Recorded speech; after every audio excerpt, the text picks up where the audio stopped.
আমি আমার এক ফ্রেন্ডের বাসায় গেছিলাম, ওই আমার স্কুল ফ্রেন্ড, ক্লাস 3 থেকে আমার ফ্রেন্ড, এরকম আর কি, অনেক পরে, জেনারেল থেকে বের হওয়ার পরে।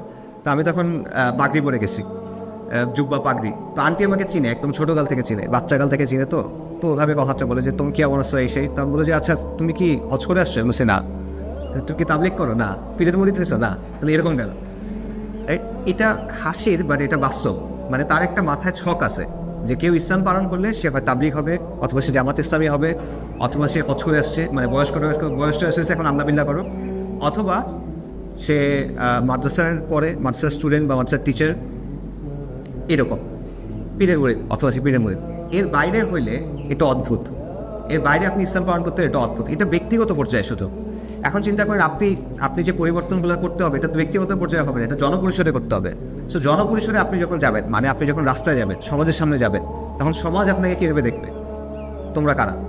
রাইট? এবং সে সন্দেহের চোখে দেখবে। খালি আপনাকে সে চেনে না এটা না, সে আপনাকে খারাপভাবে দেখে, যে সন্দেহের চোখে দেখে, ও আচ্ছা এরা এটা, তার মানে এটা খারাপ কিছু একটা, বা এটা ভয় পাওয়ার মতো কিছু একটা।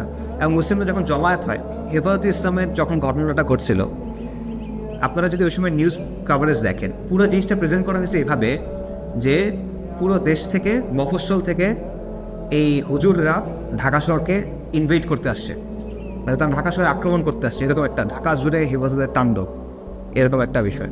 গাছ কাটছে, গুলি করে মেরে দিচ্ছে, এটা খবর নেই, গাছ কাটছে, এটা হলো সমস্যা। মানে আপনি বাইরের একটা ইনভেডিং ফোর্স, আপনি সমাজে অপর, রাইট? এই ব্যাপারগুলো আসলে আছে।